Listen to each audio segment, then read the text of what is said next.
Last episode end అయిండే చోటే ఈ episode కూడా స్టార్ట్ అవుతుంది. డోరా అయితే ప్లాంట్ స్పిరిట్ కి ఆ పిల్లి మాతోనే ఉంటుందని కన్విన్స్ చేస్తుంటుంది, కానీ అప్పటికి కూడా ప్లాంట్ స్పిరిట్ ఒప్పుకోదు. అప్పుడే ఆజీ అయితే ఇప్పుడు ఈ పిల్లి హీల్ అయ్యేదాకా నాతోనే ఉంటుంది, ఆ తర్వాత ఏం చేద్దాం అనేది ఆలోచిద్దాం అని చెప్పేసరికి ప్లాంట్ స్పిరిట్ కి కోపం వచ్చి తన దగ్గరికి వెళ్ళబోతుంది. కానీ డోరా అయితే తన వెపన్ అడ్డు పెట్టి, అయినా ఇది జస్ట్ ఫ్రెండ్లీగానే కదా మాట్లాడుకుంటున్నాం, ఈవెన్ మీకు కూడా చాలా ఎక్కువ గాయాలయ్యాయి, సో ఇప్పటికి కాంప్రమైజ్ అవుదాము, నాకు కూడా ఇలా గాయాలైండే వాళ్ళతో ఫైట్ చేసే ఉద్దేశం లేదు అని చెప్తుంది. ప్లాంట్ స్పిరిట్ అయితే హానా వైపుగా చూసేసరికి హానా కూడా వదిలేసాయి అని చెప్పి ఆజీకి అయితే నువ్వు ఒక రాంగ్ ఫ్రెండ్ ని చూస్ చేసుకున్నావు అని చెప్తూ ఆ ట్రీ మాన్స్టర్ ని కూడా వెనక్కి తీసుకుంటేసి అక్కడి నుంచి వెళ్ళిపోతుంది. ఇంకా ఆ తర్వాత నైట్ టైం ఆజీ ఇంట్లో న్యూస్ చూస్తుంటాడు. న్యూస్ లో ఏంటంటే యానిమల్స్ అన్నిటిని జూలో బంధించేశారు. అండ్ వీళ్ళ బయటికి పోవడానికి రీజన్ ఏంటో తెలియదులే కానీ కొంతమంది అయితే ఇది యానిమల్స్ ఇండిపెండెన్స్ డే అని కూడా చెప్తున్నారు. పాపం మా రిపోర్టర్ కి కూడా బాగా దోలు తిరిగినట్లుంది. సో ఇంకా ఆజీ అయితే ఆయన పిల్లలు కూడా సమనర్స్ అవుతారని నాకు ఇప్పుడే తెలిసింది అని చెప్తాడు.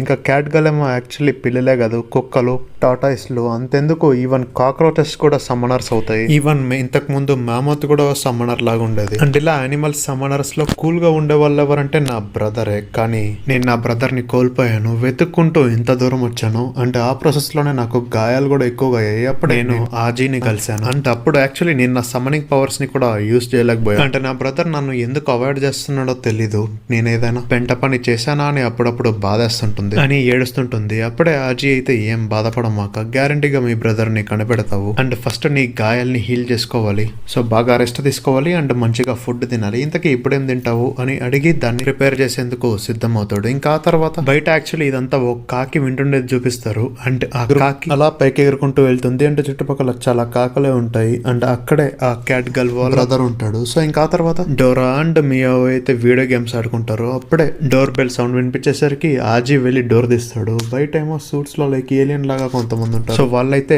మీరు మాతో పాటు రావాలి, మాకు ఇచ్చిన ఆర్డర్స్ ఏంటంటే మిమ్మల్ని నా ఇంటికి డిన్నర్ కోసం అని తీసుకొని రావాలని చెప్తారు. కానీ ఆజీ అయితే లేదు నేను కొంచెం బిజీ అని అంటాడు. సరిగ్గా అప్పుడే ఆ సూట్స్ వేసుకునే వాళ్ళంతా వెపన్స్ ని బయటికి తీస్తారు. సో ఫోర్స్ఫుల్ గా యాక్చువల్లీ ఆజీని, డోరాని, ఈవెన్ ఆ పిల్లిని కూడా తీసుకొని వెళ్తారు. బయట చాపర్ ఉంటుంది. సో చివరికి హానా ఇంటి దగ్గరికి చేరుకుంటారు. హానా అయితే వాళ్ళ కోసం ఎదురు చూస్తుంటుంది. వచ్చి రాగానే క్యాట్ అండ్ డోరా అయితే చాలా కోపంగా ప్లాంట్ స్పిరిట్ నే చూస్తుంటారు. ఈవెన్ ప్లాంట్ స్పిరిట్ కూడా అదే చేస్తుంటుంది. అండ్ ఇంకా ఆ తర్వాత ప్లాంట్ స్పిరిట్ అయితే మా మాస్టర్ మీ అందరి కోసం ఎదురు చూస్తున్నారు, తొందరగా రండి అని చెప్పి వెళ్తుంటుంది. ఆ ప్లేస్ చాలా పెద్దగా ఉంటుంది. ఎస్పెషల్లీ గార్డెన్ ఏరియా అయితే అద్భుతంగా ఉంటుంది. స్క్రీన్ పైన చూస్తున్నారు కదా, బ్యాట్మ్యాన్ ఫ్యామిలీ అనుకుంటా వెళ్తుంటా. సో ఇంకా ఈవెన్ అక్కడ కొన్ని స్పిరిట్స్ కూడా ఉంటాయి. కొన్ని యాక్చువల్లీ లైక్ సీసీటీవీ లాగా కూడా పనిచేస్తుంటాయి. కొన్ని ఏమో గార్డెన్ పనులు చూస్తుంటాయి, ఇంకొన్ని ఏమో కుకింగ్ చేస్తుంటుంది. సో డోరా అయితే ఇన్ని స్పిరిట్స్ ఉన్నాయంటే ఎంతమంది సమనర్స్ ఉన్నారో ఏంటో అని ఉంటుంది. అప్పుడు ప్లాంట్ స్పిరిట్ అయితే లేదు జస్ట్ ఒక్కరు మాత్రమే సమన్ చేస్తారు. సర్లేండి మా మాస్టర్ ని కలవడానికి రండి అని పిలుచుకోబోతుంది. సో ఇంకా బయట నుంచి కాకి ఈ ఆజీ వాళ్ళని అబ్జర్వ్ చేసి అక్కడి నుంచి వెళ్తుంది. ఇంకా ఆజీ వాళ్ళు లోపలికి వెళ్తే అక్కడ ఓ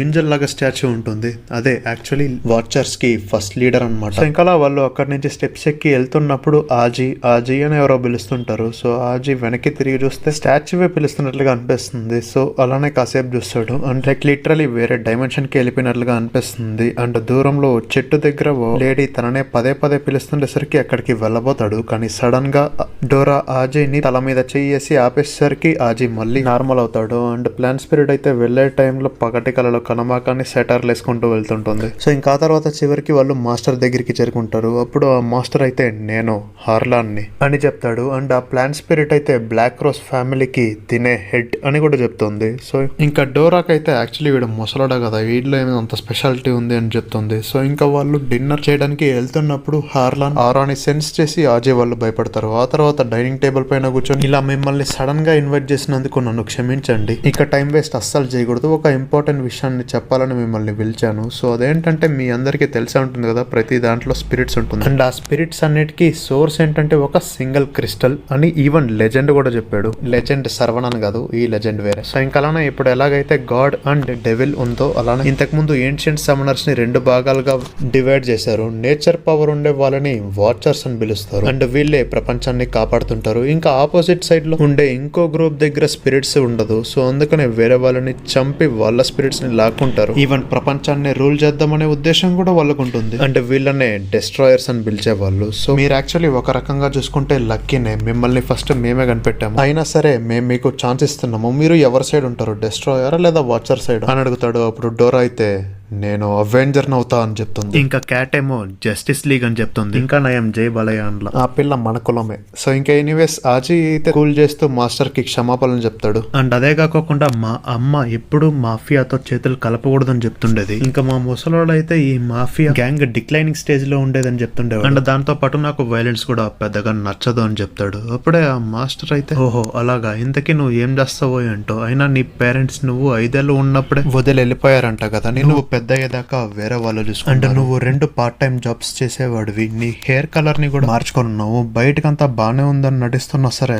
లోపల బాధ మాత్రం చాలా ఎక్కువ ఉంది కదా. నీ గురించి నాకు మొత్తం తెలుసు, ఈవెన్ మీ పేరెంట్స్ ఫోటో నీ వాలెట్ లో ఉంది కదా. అండ్ యాక్చువల్లీ ఇప్పటిదాకా జరిగిండేదంతా కోఇన్సిడెన్స్ అని అనుకుంటున్నావు. రామెన్ తో ఒక గాడెస్ ని సమన్ చేసావు. అండ్ ఇప్పుడు నీ పేరెంట్స్ గురించి నీకు పెద్దగా తెలీదు, అయినా ఇవంతా చూస్తుంటే కనెక్షన్ ఉందని నీకు అనిపించట్లేదా అని చెప్తుంటాడు. అప్పుడే డోరా అయితే చప్పట్లు కొట్టి నువ్వు బాగానే యాక్టింగ్ చేసావు, అయినా నిజంగానే ఆజీ వాలెట్ లో ఫోటో ఉందా లేదా చూద్దామని చెప్పి వాలెట్ ని తస్కరించి వాలెట్ మొత్తం ఓపెన్ చేస్తుంది. అండ్ యాక్చువల్లీ ఫోటో ఉంటుంది, కానీ వాళ్ళ నాన్న ఫోటో చినిగిపోయి ఉంటుంది. సో అంటే ఇప్పటిదాకా ఆ ముసలోడు చెప్పిండేదంతా నిజమే అని మియావ్కి అండ్ డోరాకి అర్థమవుతుంది. ఈవెన్ మియావ్ గురించి కూడా ఆ ముసలోడు చెప్తాడు. అండ్ యాక్చువల్లీ ఇప్పుడు మియావ్ వాళ్ళ బ్రదర్ ఓ పెద్ద క్రిమినల్ డెస్ట్రాయర్స్ గ్రూప్ లో చేరాడు, ఓ పెద్ద అసాసిన్ లాగా మారాడు. సో ఇలా జరుగుద్దని డెస్టినీ ఆల్రెడీ డిసైడ్ అయి ఉంటుంది. అంటే డెస్టినీ ఈస్ ఆల్ అనమాట.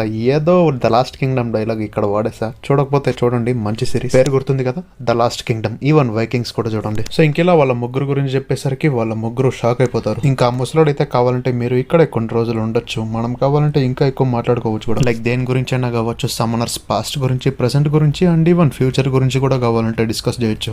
ఇంకా ఆ ముసలోడు యాక్చువల్లీ ఆజీ స్కూల్ ప్రిన్సిపల్ కాబట్టి పెద్ద టెన్షన్ పడాల్సిన అవసరం లేదు, ఐ మీన్ అట్లీస్ట్ లీవ్ వేసుకోవడానికి. సో ఇంకా కాసేపటికే ఇక్కడికి ఫుడ్ వస్తుంది. డోరా ఫుల్ ఎక్సైట్ అయిపోయి తింటుంటుంది. ఈవెన్ ప్లాంట్ స్పిరిట్ కూడా పోటీ పడి మరీ తింటుంటుంది. ఇంకా ఆ ముసలోడైతే యాక్చువల్లీ డోరాని పొగుడుతూ నీ రియల్ ఫామ్ ని కొంచెం చూపిస్తావా ప్లీజ్, చాలా బ్యూటిఫుల్ గా ఉందని విన్నాను అని చెప్తాడు. దానికి డోరా కూడా ఫుల్ బ్లష్ అవుతూ ఇప్పుడే నేను కూడా అబ్జర్వ్ చేశాను, మీరు కూడా చాలా హ్యాండ్సమ్ గా ఉన్నారు అని చెప్తుంది. సో ఇంకా తర్వాత మనకి వాటర్ లో ఓ మూన్ రిఫ్లెక్షన్ షాట్ చూపిస్తారు, సూపర్ ఉంటుంది అసలు. ఇంకా అప్పుడే సమ్ కైండ్ ఆఫ్ మీటియోర్ లాగా వీళ్ళపై పడబోతుంది. అప్పుడే ఆ ముసలోడైతే పంచ్ చేసి కొంచెం దూరంగా పడాలని చేస్తాడు. అండ్ అది యాక్చువల్లీ ఒక రోబోట్, అంటే ఓ డెస్ట్రాయర్ అన్నమాట. అండ్ అప్పుడే ఆ ముసలోడైతే ఆ బ్లడ్ మూన్, ఈ కాకెలు ఇట్లాంటివంతా చూసినప్పుడే నాకు డౌట్ వచ్చింది, ఏదో తేడా కొడుతుంది. అండ్ యాక్చువల్లీ మన లాస్ట్ ఫైట్ తర్వాత నీ పరిస్థితి ఇంకా దారుణంగా మారిపోయింది. అండ్ లాస్ట్ టైం ఏదో పారిపోయావు కానీ ఈసారి ఆ ఛాన్స్ ఉండదు అని చెప్పి పంచ్ చేయబోతాడు. ఈవెన్ ఆ డెస్ట్రాయర్ కూడా పంచ్ చేస్తాడు. సో అక్కడ ఫైర్ ఎక్స్ప్లోషన్ జరుగుతుంది. ఆ తర్వాత ఆ డెస్ట్రాయర్ అటాక్ చేయడానికి వస్తాడు, కానీ ముసలోడైతే అతని చేతినే లైక్ ఐస్ పవర్ ని యూస్ చేసి ఫుల్ గడ్డగట్టలా చేస్తాడు. అండ్ వెంటనే ఇంకో చేత్తో మల్టిపుల్ టైమ్స్ అటాక్ చేస్తాడు. దీనివల్ల డెస్ట్రాయర్ దూరంగా వెళ్ళిపడతాడు. అండ్ ఆ డెస్ట్రాయర్ అయితే తన పవర్ ని యూస్ చేసి చుట్టుపక్కల పెద్ద బ్లాస్ట్ ని క్రియేట్ చేస్తాడు. ఇంకా మాస్టర్ అయితే ఆజీ వాళ్ళందరినీ వెళ్ళిపోమని చెప్తాడు, ఎందుకంటే ఈ ప్లేస్ ఎలాగో సేఫ్ కాదు కాబట్టి. అండ్ ఎస్పెషల్లీ ఆజీని సేఫ్ గా చూసుకోమని హానాకి చెప్తాడు. ఇంకా డెస్ట్రాయర్ అప్పుడు అటాక్ చేయడానికి వస్తుంది. సో ఇంకా హానా అండ్ మిగతా వాళ్ళందరూ ఫోర్స్ఫుల్ గా కిందికి దుంకుతారు. అప్పుడే హానా అయితే తన ప్లాంట్ స్పిరిట్ పవర్స్ ని యూస్ చేసి వాళ్ళందరినీ సేఫ్ గా ల్యాండ్ చేస్తుంది. ఇంకా వాళ్ళు అటువైపు తిరిగి చూస్తేనేమో ఫుల్ ఆ బిల్డింగ్ డెస్ట్రాయ్ అయిపోయి ఉంటుంది. అండ్ మిగిలిన స్పిరిట్స్ కి కూడా ఫుల్ డ్యామేజ్ ఎక్కువగానే ఉంటుంది. అవైతే ఇక్కడి నుంచి పారిపోమని హానాకి చెప్తుంటాయి. కానీ అప్పుడే సడన్ గా ఓ లేడీ గాల్లో ఎగురుకుంటూ వచ్చి ఆ స్పిరిట్స్ అన్నిటిని షూట్ చేసి చంపేస్తుంది. ఇంకా హానా కోపంతో ప్లాంట్ స్పిరిట్ పవర్స్ ని యూస్ చేసి అటాక్ చేద్దాం అనుకుంటుంది, కానీ ఆల్రెడీ చాలా ఫ్లెక్సిబుల్ గా ఆ అటాక్స్ నుంచి తప్పించుకుంటుంది. ఈవెన్ హానాని కూడా షూట్ చేస్తుంది, కానీ త్రుటిలో హానా తప్పించుకుంటుంది. ఇక వెంటనే ఈవెన్ బాంబ్స్ ని కూడా విసురుతుంది. సో అక్కడ ఎక్స్ప్లోషన్ జరుగుద్ది, కానీ చాలా కష్టపడి ఆ అటాక్ నుంచి ఎస్కేప్ అవుతారు. ఇంకా హానా అండ్ ఆ లేడీ అలానే ఫైట్ చేస్తుంటారు. ఇంకా అప్పుడే మియావ్ అయితే తన బ్రదర్ బాడీ గార్డ్స్ పైన అటాక్ చేస్తుండేది చూస్తుంది. ఇంకా అప్పుడే ఒక ఫైర్ స్పిరిట్ అయితే వాళ్ళ అన్నపై దాడి చేయబోతుంది, కానీ వాళ్ళ అన్న అయితే ఆ కాకల్ని యూస్ చేసుకొని అలానే వ్యూ ని కవర్ చేస్తూ ఆ ఫైర్ స్పిరిట్ దగ్గరికి వెళ్ళి దాన్ని డిస్ట్రాయ్ చేస్తాడు. ఈవెన్ మియావ్ కూడా ఆ తర్వాత ట్రాన్స్ఫార్మ్ అవుతుంది, కానీ వాళ్ళ బ్రదర్ తన పైన కూడా చాలా పవర్ఫుల్ అటాక్ చేస్తాడు. ఇలా ఎందుకు చేశాడు అనేది మియావ్కి అస్సలు అర్థం కాదు. సో ఇక్కడతో ఎపిసోడ్ ఎండ్ అయిపోతుంది. మళ్ళీ నెక్స్ట్ వీడియోలో కలుద్దాం. అంతవరకు తెలుసు కదా, tata, bye, see ya, love you 5000 times.